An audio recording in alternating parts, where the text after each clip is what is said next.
Vamos lá, o pessoal confunde aí essa questão de Exu entidade, que nós chamamos, né, de catiço, e confunde a divindade Exu. Então, Exu que nós falamos aqui é o orixá, a divindade Exu.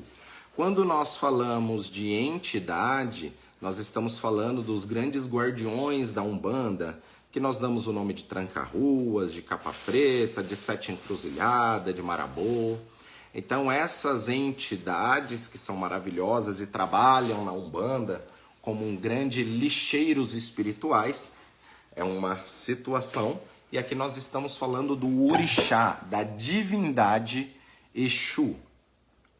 Então a divindade Exu é a divindade que traz um movimento sobre a terra. Ele seria um dos fiscalizadores de Olodumare. E como um fiscalizador de Olodumare, digamos que Exu seria um policial celestial, para justamente cobrar a lei e a ordem aqui na terra. As pessoas que não têm um contato mais profundo com esta divindade, começam a estudar um pouco mais sobre esta divindade, pode parecer que a princípio Exu é um trapaceiro, mas na realidade Exu é a divindade que coloca ordem naquilo que está em desordem. E a grande função de Exu no sistema é colocar esta ordem, mesmo que para algumas pessoas pareçam trapaça, mas na realidade Exu fala que sempre vai auxiliar aquele que está em equilíbrio com o Exu. Por isso que em todas as histórias, dentro dos 256 Odus de Fá, Exu sempre é mencionado em todos os Odus. E Exu é quem leva as mensagens do céu para a terra e quem transporta também o ebó. Por ser uma divindade dinâmica, que faz a dinâmica do universo, é a divindade que traz o movimento na terra. Nenhuma pessoa consegue crescer ou se desenvolver na vida, tá? Independente de qual aspecto nós estamos falando, se não estiver se movimentando. Então uma pessoa que ela fica parada na vida dela, ela fica estagnada em todos os aspectos. Então Exu é a divindade que vem trazendo um movimento. E o universo ele se movimenta, tudo na vida se movimenta. Tudo se movimenta, menos nós.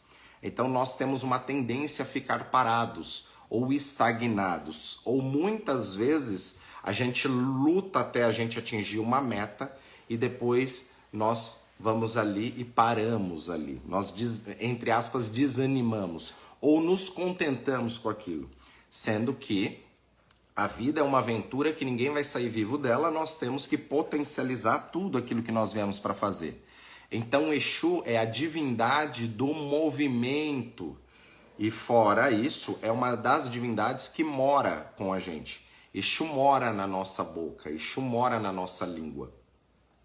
Fora isso, Exu, quando Exu nos abandona, o axé de Exu nos abandona, a gente perde o tesão. E esse tesão literalmente quer dizer em todas as áreas da vida, tá?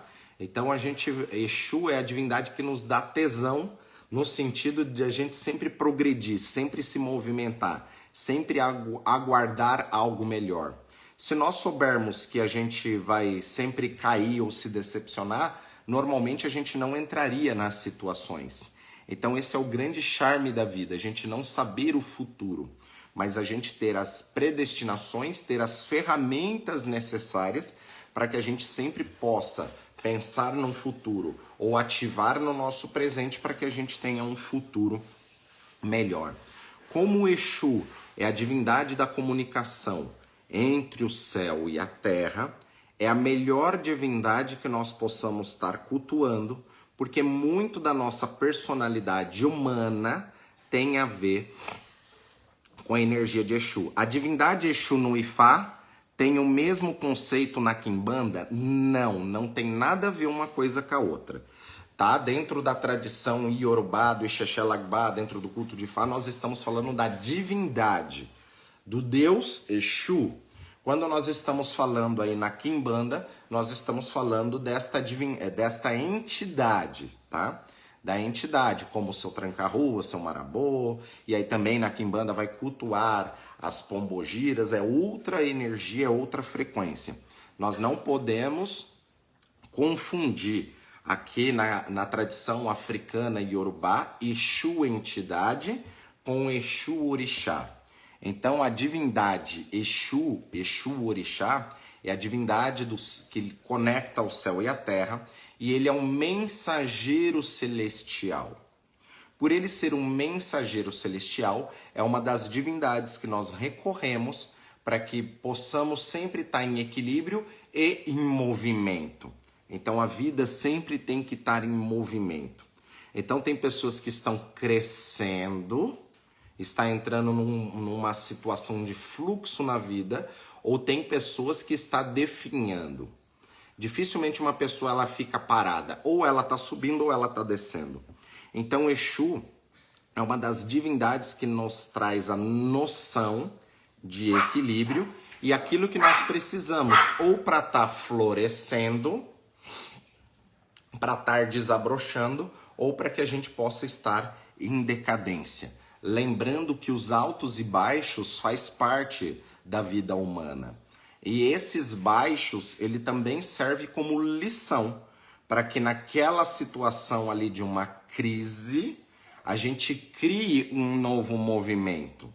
Então esse é o grande detalhe. Todo mundo ficou reclamando da pandemia, que os seus negócios foram pro buraco na pandemia, que tudo aconteceu na pandemia.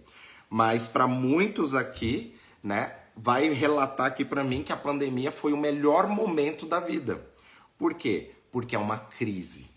Então, toda vez que nós entramos em crise, é um momento de processo no universo onde o ser humano ele tem que se reinventar, ele tem que criar novamente. Então, muitos aí vão colocar que na pandemia foi o seu melhor momento, porque quem entendeu esta crise para criar algo novo, né, se desenvolveu muito. Então, isso que é Exu também, é a divindade que nos traz novas possibilidades aonde para os nossos olhos nós não temos caminho. Por isso que Exu parece nas histórias como um trapaceiro, mas na realidade ele não trapaceia, o que ele quer é sempre colocar em ordem. Tem uma história, tem inúmeras histórias, mas tem uma história emblemática que eu acho muito interessante, alguns de vocês já devem ter ouvido essa história até por mim, mas é uma história que conta que Obatalá, Oxalá, inclusive colocam, né, que Oxalá é o orixá da paz, da paciência. Na realidade, não.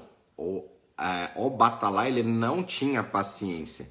E devido a ele não ter paciência, a maior parte dos problemas que Obatalá teve por isso foi justamente por desrespeitar uma previsão ali de Fá e não ter tido paciência. Exu é a verdadeira divindade da paciência. Aquele que nos traz a paciência para que a gente conquiste outras coisas. Já contei até na semana passada aquela história que quando a paciência foi embora, todas as outras virtudes foram embora, até que foi reconhecido que a paciência era uma boa pessoa e foi chamado a paciência novamente.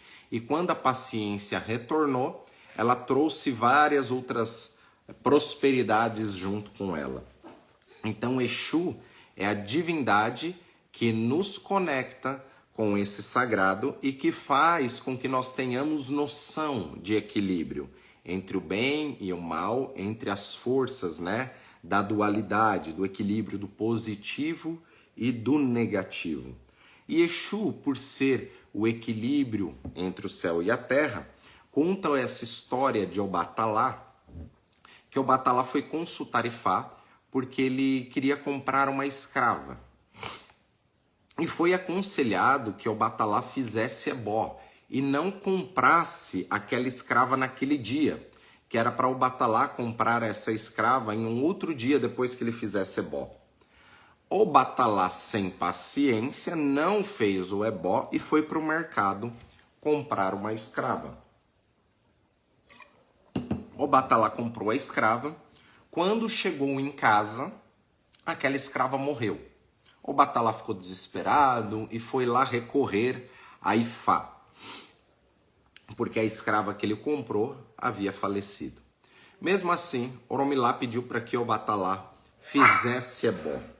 Ele fez ebó. Depois que ele fez ebó, Exu se manifestou e disse, né, para Obatalá que ele ia dar um jeito de resolver aquela situação. E que ele só precisava, para resolver aquela situação, além do ebó, do sacrifício realizado, ele ia precisar de um pouco de efum, um pano branco, um lençol branco e uma bengala. E assim foi feito.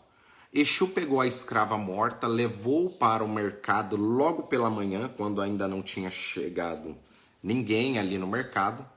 Ele pegou, colocou a escrava sentada, colocou ela segurando uma bengala. Nos olhos dela ele pintou o efum, como se os olhos dela tivessem ainda abertos. Pôs um manto com um pano branco e deixou ela sentada. E montou na sua volta uma proteção, onde as pessoas não podiam chegar perto. Tinham que ficar pelo menos uns 2, 3 metros de distância daquela escrava. E aí as pessoas chegaram para comprar aquela escrava, acharam aquilo estranho, né? Como não podia nem chegar perto, nem tocar na escrava. No mercado estava a Dje, a divindade da prosperidade, comprando escravos. E quando ela viu que Exu estava vendendo uma escrava que ela não podia colocar mão, tudo, ela ficou revoltada. Porque como a Dje tinha prosperidade, ela podia comprar qualquer escrava. E como que ela ia comprar uma escrava sem ver? A Dje ficou irritada, né? Entrou ali naquela cerca e bateu na escrava. Quando bateu na escrava, a escrava já caiu morta, como já estava. Exu já começou a fazer um escândalo no mercado, falando que a Dje havia matado a escrava dele, que não podia ter colocado a mão na escrava dele, que ela era muito valiosa, e a Dje foi lá e matou a escrava dele. Resumindo a história, conta que a Dje ainda deu para Exu vários outros escravos que ela havia comprado naquela manhã, e em troca da escrava morta, né, que ela matou teoricamente ali de Exu. E conta que Exu voltou para casa, né, com vários outros escravos e entregou para Obatalá. Mesmo sendo uma história, né, que não faz tanto sentido, no sentido de colocar uma escrava morta ali sentada para que ninguém pudesse, é uma coisa teoricamente meio que absurda, mas mostra que mesmo no absurdo, o Exu, ele tem um plano para transformar aquele problema. Então, mesmo que a situação esteja complicada e a pessoa não está achando uma saída para o seu desenvolvimento, ou seja, não tem saída para a morte, mesmo assim, Exu ele enganou ali a Dje e ainda conseguiu a escrava. Parece uma trapaça? Sim, parece sim uma trapaça. Mas qual que era a regra? Não podia se aproximar daquela escrava. Então, para toda ação tem uma reação. Então, tudo na vida tem uma consequência também. Então, nessa história, fica evidente das consequências de nós não escutarmos o oráculo de Fá, porque a partir da hora que o nosso Uri ouviu, gera-se responsabilidade, mostra o poder de transmutação do ebó, que o ebó ele seria a transformação energética daquilo que veio na predestinação, ou seja, na consulta. Um seria o diagnóstico, que é a consulta, o outro seria o tratamento, que é o ebó. E mostra a eficiência do tratamento, a eficiência do ebó como organizador de todas as energias. O ebó, a finalidade do ebó é reorganizar o nosso caminho em todas as esferas da vida. Ou seja, se nós estamos numa estrada e o nosso carro está desalinhado, ele vai sair dessa estrada, ele vai sair desse caminho. O ebó ele serve para fazer esse realinhamento novamente com o seu destino. E conta nessa história que Exu voltou para casa com vários escravas e deu para Obatalá. E Obatalá, como agradecimento, né, fez todos os ebós prescritos. Quando a gente pega essas histórias, principalmente de Obatalá, que coloca ali que Exu foi lá e sujou a roupa de Obatalá com carvão. Tem outra história que fala que Exu foi lá e sujou a roupa, né, de Obatalá com azeite de dendê. Se a gente pega a história completa, a gente vê que sempre o problema que aconteceu ali foi por algum desrespeito daquilo que foi professado no espiritual. Por isso que todos vocês têm que ter em mente que se não consultar, se vocês consultarem Ifá e não mudarem o estilo de vida, não mudar, né? Na verdade, o culto a Ifá é um estilo de vida, porque você recebe orientações, segue orientações e transmuta as energias através das orientações. Por isso que o culto a Oromilá fala que quebra o pacto até com a morte, tem solução até para a morte. Porque se nós consultamos e apareceu ali, por exemplo, uma negatividade relacionada à morte, é porque tem um ebó que a gente consegue transmutar aquilo, tá? Então nós acreditamos que não há nenhum fato que quando visto, quando revelado por Ifá, significa que a gente consegue transmutar aquilo. Nós viemos para a Terra com 50% da nossa predestinação e os outros 50% somos nós, com as nossas ações, que vamos mudando esse caminho. Tanto de Irê, de crescimento, né, de sorte, quanto de Aieu, que é um negativo ali, passando por aqueles problemas. Axé.